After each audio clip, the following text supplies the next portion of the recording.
It's the kid. What's up? How are you doing, guys? We're here. We're live. We're live here, man. So this is something that I want to be pretty much trying to be doing, hopefully, on a daily or maybe on Monday to Friday basis, which is to do this live 9 p.m. show. So again, so as you see in the title, the biggest news. Okay, what is this happening here? Oh, interesting. Um, so basically, what is happening here is Kante. I mean, I think that is the biggest news that I've received right now, which is the very fact that Kante is. Oh, Lord, good Lord. Thanks for the message. It's basically that Kante is now apparently, well, PSG are looking to get Kante because they want to now take advantage of the fact that Chelsea flopped and they got into the Europa League.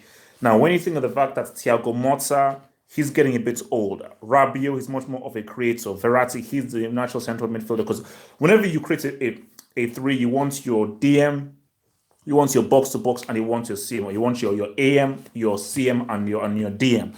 So what they really want is a replacement for Thiago Motta, because Verratti doesn't know how to tackle, he gets so many red cards. So Kante at PSG would be a huge signing. PSG. So if let's just look at PSG before I deal with Chelsea. I mean, if PSG was to get Kante, that would be huge. I don't know whether that's enough for them to win the Champions League and so forth, but that's like, you know what? I'm like, okay, all right. Okay, that's a big signing because Kante is a big damn signing and a big, huge signature. So I think if Tuchel is thinking on that mindset, I already know what Tuchel can do offensively, but he's thinking about he can't. I want a guy to really add some presence in my midfield and to protect the defense as well. Boom, that's huge. So let's not get real right now. So obviously I put out the video, and also guys, I'm tripling down on the whole Mourinho back, and okay, I'll get to the whole Mourinho thing. If Chelsea loses Kante, first of all, there will be a ripple effect. They lose Kante, Hazard is going to be like, so one of our most important players you're allowed to get sold. What the hell am I doing here? First thing, second of all, okay, fair enough, people lose best players. Who the hell can we attract in the Europa League? Couture will be thinking the same thing as well. So Chelsea are in a very dangerous position, and I'll be real with you. Kante is one of the best players in his position. If Kante balls at the World Cup, is Kante going to be like, okay, I've just bought the World Cup. I'm one of the best players in my position. Arguably, they're the best at what I do. What am I doing with a team that's in the flipping Europa League? So that's what it says. So what am I doing with a team that's in the flipping Europa League? So it's madness. So I mean, Chelsea, they're in a very dangerous situation because if I'm Kante and PSG come with a deal, I'm taking the deal. I'm taking the deal 100%. I'm taking that flipping deal.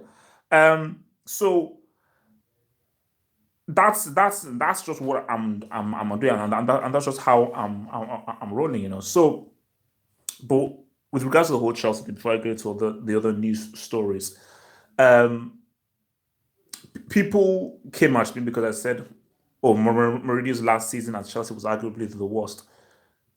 That wasn't Mourinho's fault. It wasn't Mourinho's fault. The players gave up on him. 100%. The players gave up on him. It was a mutiny, and I very specifically commented on that and illustrated that the players gave up on him. It wasn't him. The players gave up on Mourinho. Mourinho was good. Mourinho was flipping good. So I don't understand how people are coming for my boy by saying that, oh, yo, this is Mourinho was bad. He led Chelsea to one of their worst seasons ever. Nah. That was a player meeting. It was 100% a player meeting. So let's just put that to one side right now. And so the other story, this thing is, we're not talking about Allison. So first of all, I don't think I really followed up on it, but I think I just had the discussions with obviously Dada here online and discussions with drifting, and obviously the banter boys as well, Matt, Dev, and Gaz. Um, the whole Fekir thing. Now, the story that we got told that I was reading was, which was a weird story, that he passed the medical, he took a photo in the jersey, then Liverpool found out that, oh, he had a serious knee injury. Can you now lower the fee because we didn't really know about the medical records? That doesn't make any sense. When you take a medical exam, you know it does whole medical history. So that story doesn't make any sense. But the story that is now painfully true is this dude called Aulas, where you've accepted the fee, he's passed the medical, he's taken the photo of the jersey, and this dude said, no, we want 10 million more. That's crazy. I'm not even sure whether I even believe that story, but if we want to go with that story, that's a crazy. I mean, you can't do that. Like, bro, Aulas, whatever your name is, you can't do that. That's crazy. That's crazy. So, but for me, I think that, I mean, if Liverpool got Fekir, because I've seen what Fekir has done, some of the goals that he scored and how he plays, that would have been if that he would have fits in Liverpool so well. And Thomas Lemar is, I just say, who the hell is this dude called Thomas Lemar? Who is this dude? But the whole thing as well is this whole thing of Allison, because people have been looking at Allison, and but it now seems from what I was reading that apparently Allison isn't going to Roma don't want to sell Allison, and that deal is going to break down. So I think for Liverpool, man, so many promises. So if they don't get Fekir or they don't get Allison, those are two big losses. Because if they're to get a Fekir and an Allison, man, Liverpool are looking very good. I said Liverpool are looking very good. I mean, remember, these guys defeated, really handled Man City. They torched them and they go to the Champions League final. But as I said again, you can't go into a season with Henderson and Milner as your midfield pairing. It was cute, it was nice, but those guys you could have ditched those points. So another thing as well, again, something that I don't even really it's this whole thing with rankings. So FIFA have said that they're now going to redo the FIFA rankings to make them like proper and really try to make sure that they make much more sense. And the thing is, this is that I think they used the FIFA rankings at the Euros, which I think is completely stupid. I think using the FIFA rankings at the Euros, I just think it's just completely stupid. Don't use these flipping rankings because you can't employ the rankings for a friendly. Now, if it was me, I would say use the rankings only for competitive games. So use it for qualifiers, use it for continental championships, and use it for the World Cup. Don't use it for the friendlies because the whole point of a friendly is it's an experiment. And especially, remember, there's that agreement between the country and the club that says, fine, we don't want to, but you're taking him on a friendly. Please only play him for the first half. Or please only give him 30 minutes. And the country's like, fine, because we want to test our guys, fine, we'll play him for half an hour, because really what I want to do in this friendly is try out other guys. The whole point of the friendly is that we don't really care about the results. It's about trying different systems and trying new guys. The result doesn't matter. It's testing. It's experimentation. So to now be penalized for losing a game 4-0 where you played a bunch of kids and a system that isn't the system that you're going to work because you're experimenting, it's crazy. So I just think for FIFA, you have to change that and just focus on this thing being about about being competitive games. Just focus on it being about competitive games. That's what it should be focused on. So just building upon what I was talking about in the hangout, and I think we had a massive argument, which was fun. I actually found the arguments fun, and I think it was this whole Messi Argentina thing. Also, I was reading a story about how Messi said he would retire if Argentina don't perform. Okay, maybe that's a rumor. But we're saying this, and my thing was this: I was saying, like, look, Argentina needs Messi 100%. But I just believe that the power that Messi has in the team and the influence that he has, I think is of a detriment to the other players in the Argentine squad. Are you telling me that Banega is a crap player? Telling me that Di Maria is a crap player? Are you telling me that Dybala is a crap player? So why is it that Dybala is bad for Argentina, but he's so good for Juventus? Some of it may be down to the player, but those may be down to that dude called Sampaoli. Because you're the manager, you're the coach. You're supposed to get these quality players to play at their very best. And people were saying that God, how much Messi has done. He dragged them. He shouldn't be the playmaker and create. No, no, no. Messi, this could be your last chance to win the World Cup.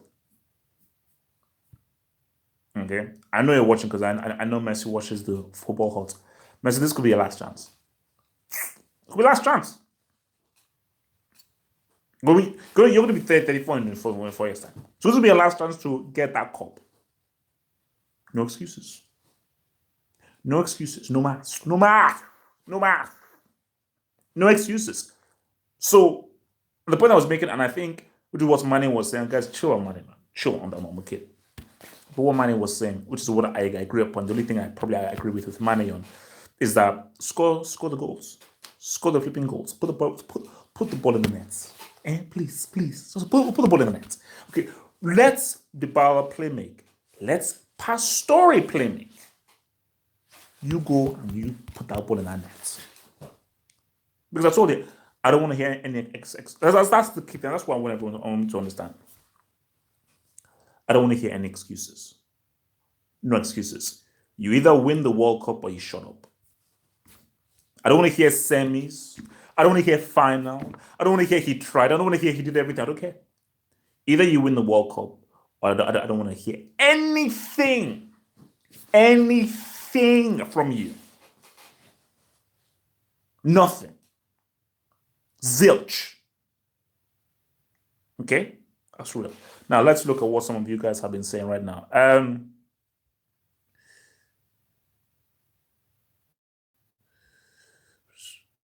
This is the club will buy Portland or okay. Yo, imagine if CR7 retired like Messi. Oh no. People would definitely hate on him. Would definitely hate on him. But what's it called? I think I posted this on Twitter. I was watching the Portugal. There's an amazing video.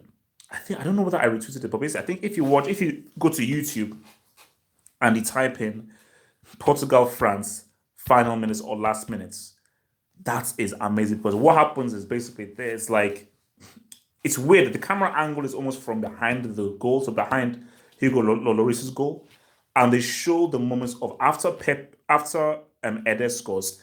They pretty much focus on Fernando Santos and Cristiano and the bench. When you look at Fernando Santos and this guy's emotions during that thing, it was hilarious. It was absolutely hilarious. The problem with Argentina is that they have too many of the same players, so it's hard for them to play together. There are a lot of Argentina players around, so you see they have a lot of the same players. Isn't that the shouldn't the manager be blamed? Sampoli, you can pick any Argentine on the planet. So there are millions of Argentines you can pick. You can pick millions, and there are hundreds of quality Argentine players that they can pick. So it is your fault if it's not really up to snuff.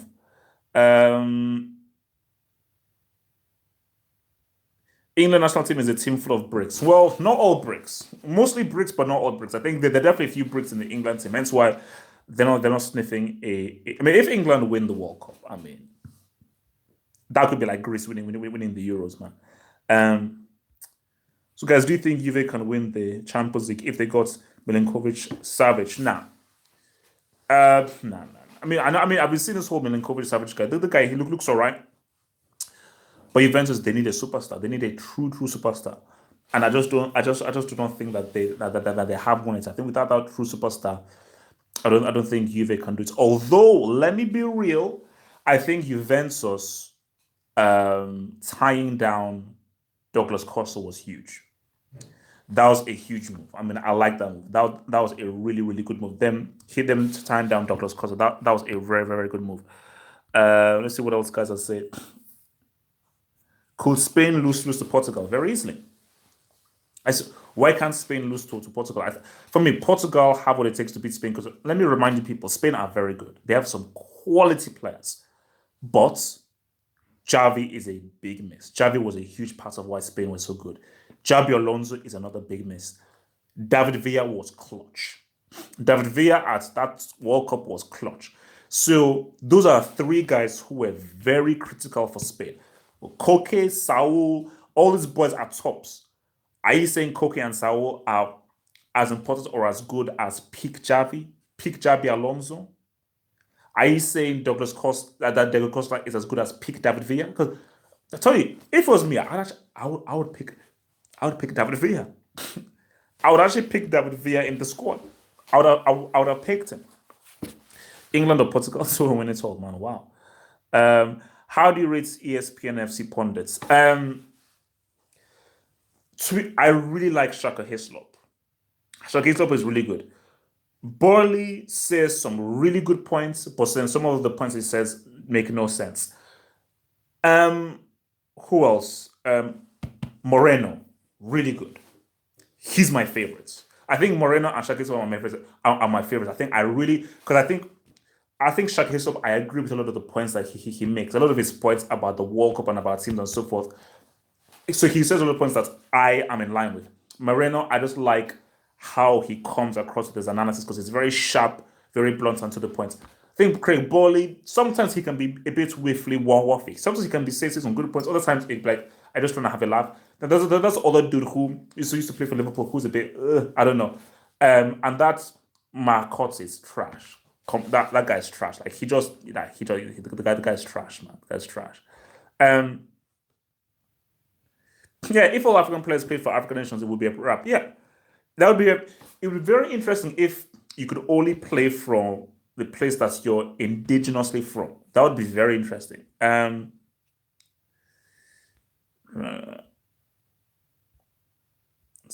oh, Steve Nicol. Yeah, Steve Nicol. I mean, look, the Steve Nicol guy. I think like he doesn't say anything that's interesting, and I think that's my issue with a lot of football pundits. That there's no interesting thing about it, which is why we're trying to make this hope meets banter thing works.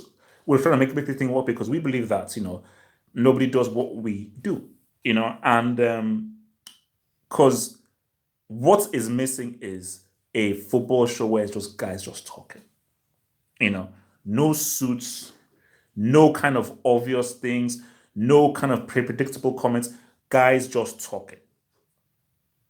Guys are just talking. That's so basically that's just what I just think would be really, really tops, and would really, really work. So if that can happen, that's what we want because we just think that Hope Meets Banter is will be a football show that I think would be, I just think that it will be so good, man. Where like, because I told you, like my main aim was looking at First Take and looking at Undisputed, where these guys they riff on anybody, they insult anybody, but they're entertaining, they're exciting, they shout, they go back and forth, they've got colorful personalities. And I think what's missing in a lot of football punditry is that it's boring, it's cold, it's stale, man. There's not enough interest. And I'm like, when I go and talk to my friends, I go and talk to people when I was in school, there was shouting, there was back and forth, there was interesting, like basically like being in a barbershop, being like down on the road on the streets, man. That's what football conversation should be about, you know. Um, hey, hybrid, what's up, man? What's up? Um, who's your pick to win the World Cup? I have no idea, man. I still don't know. I still don't know. I still don't know. So forward thinking, SBM guys are just hype men, terrible to listen to, just there to make clickbait statements and take shots at people. Yeah, possibly. Yeah. Um, what I don't care where they are ranked. So say why are Belgium ranked third in the world? I don't care. I don't care where they're ranked. Okay, it's completely irrelevant, irrelevant for me. I really don't care. Um, oh, Bruno Alves, my Portuguese amigo man. So he says, fun facts: Gelson Martins, Rui Patricio, William Carvalho, and Bruno Alves are leaving Sporting after the academy invasion. That club is going to go bankrupt. Guys, I'm sorry. This is actually this story, one of the lead stories I wanted to lead with. Now, in case you do not know, and I think it was my guy Bruno Alves that told me. So the story goes: Sporting Lisbon failed to qualify for the Champions League. And I think some team called Leao or Legao. I mean, Bruno Alves, tell the group which team got there ahead of Sporting Lisbon. So they failed to do so. I think they came fourth. And I think top three go through. Then I think 12 or 15 Sporting Lisbon fans in hoods broke into the academy and physically attacked the players out of anger that they did not qualify. And these players right now that he now mentioned says that, you know what, we're going to we want to terminate our contracts because now that's we can't have that. If we can't have fans break that, break that line of like you're now attacking us. This bloody football. And my thing is that because they're saying that Thursday is the cutoff point because Thursday marks a month since the incident, and statutes of limitations or so forth means that if it passes that month or passes the Thursday, they can't terminate their contract. So this termination has to happen before Thursday, which, and ironically, is when the World Cup starts. That would be crazy because if they lose those players, William Carvalho, he's the captain, and all these other guys are their best players. If they lose them, Sporting Lisbon are screwed. They are screwed. And if that happens, the reason why I want that to happen is that first of all, those fans should be banned for life. And I think if that happens, that will be a great deterrent for any fans trying to do it because those fans now doing that, you say to yourself, wait a minute, we're really stupid. We're really stupid. I said, yeah, it was bad that these guys don't qualify, but my goodness, we're now going to attack players and look at what will happen. So yeah, that's a crazy story. That's an absolutely crazy story. So yeah, Bruno, thanks for reminding me about that. Yeah, look, man, you know what? I want to even do a video on this. FIFA is trash.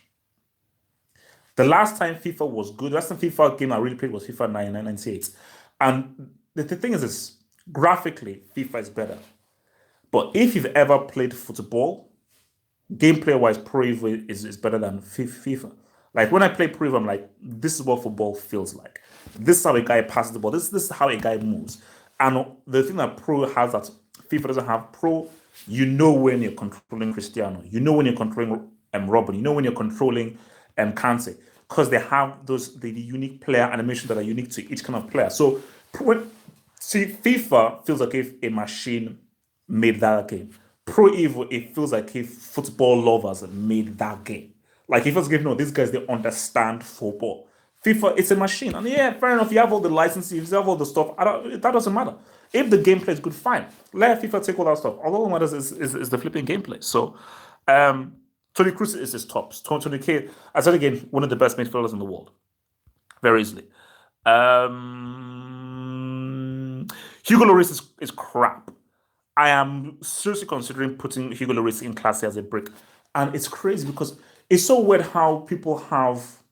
Because again, I was watching the Portugal-France game final again, and I look at that shot by Ede. You should be saving that. It was a good shot, but my goodness, you should be saving that. Hugo Lloris, he's the guy's a bad keeper. The guy's a really bad keeper. And he's captain. How's he captain?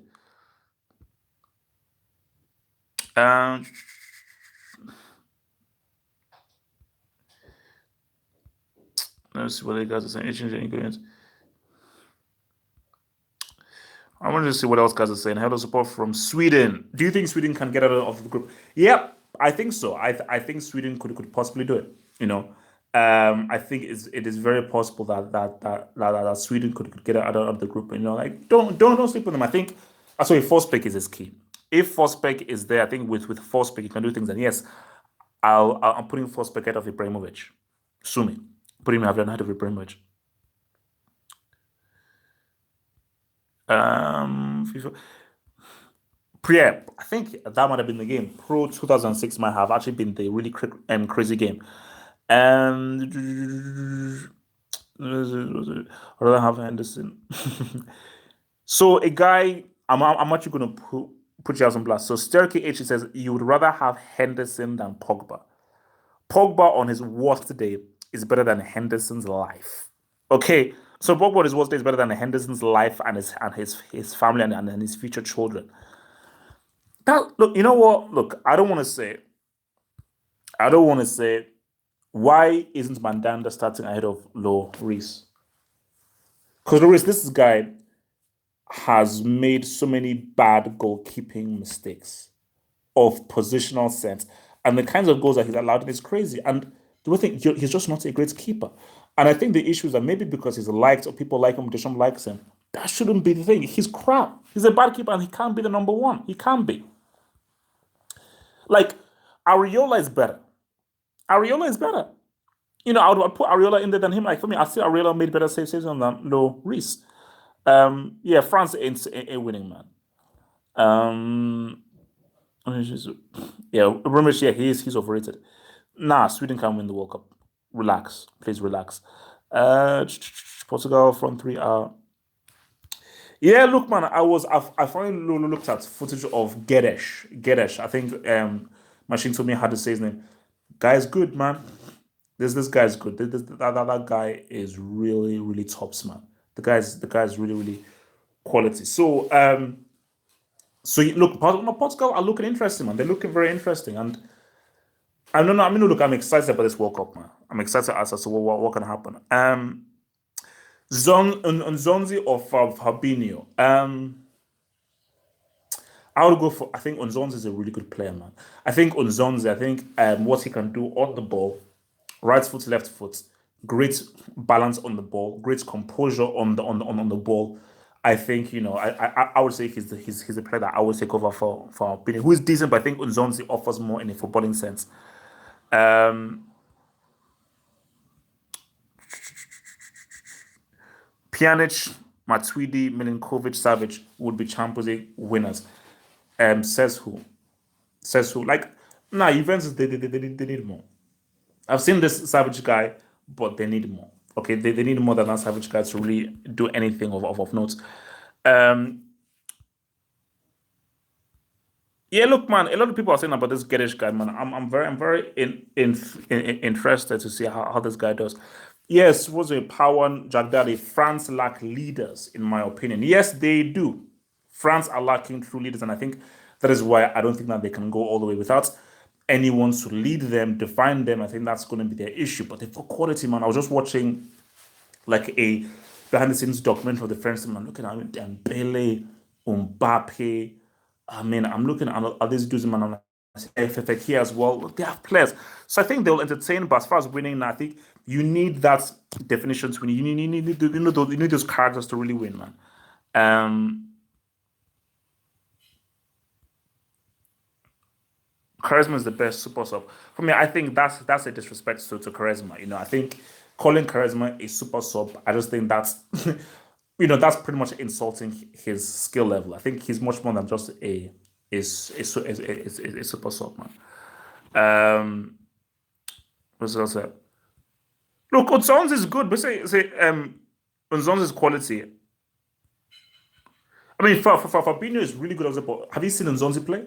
Have you seen Nzonzi play for Sevilla? And if you're playing for Sevilla and you're in that midfield, you have to be very good on the ball. You've got to be very good on the ball. So do not sleep on Nzonzi.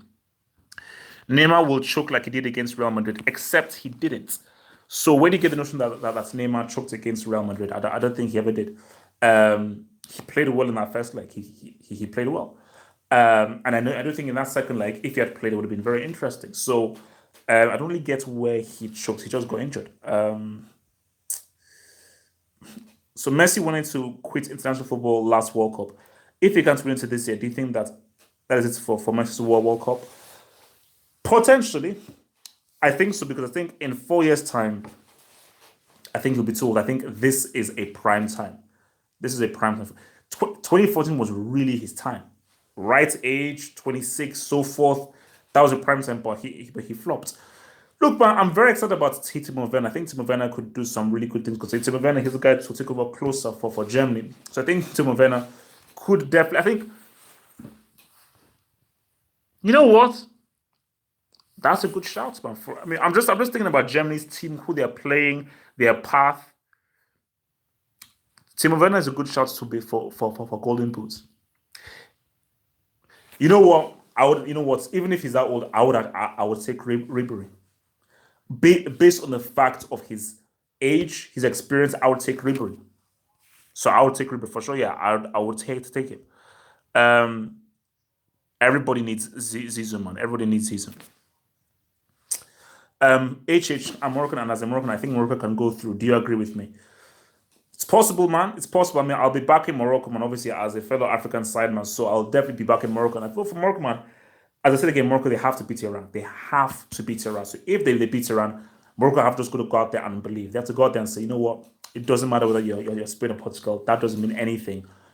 Us versus you, we just have to beat you. So, guys, that's all it for me. You will see me hopefully again here tomorrow, same time, 9 p.m. for another live YouTube live show. Peace out, stay true, stay black. Oh, actually, wait a minute. Let me just answer this before I. All right, so just before I go, because this was a super chat, is Neuer a horseman? Neuer is not yet a horseman because, first of all, you can only be eligible for a horseman once you retire. So I think if Neuer, let's say if Neuer wins more trophies, maybe he gets another World Cup, and if Neuer, let's say he gets a Euro, you know what? I'm gonna have to put Neuer as a horseman, and yes, I may have to put Neuer ahead of Buffon as it's tough, but for me, I may have to put Neuer ahead of Buffon as a horseman. Guys, peace out, stay true, peace out.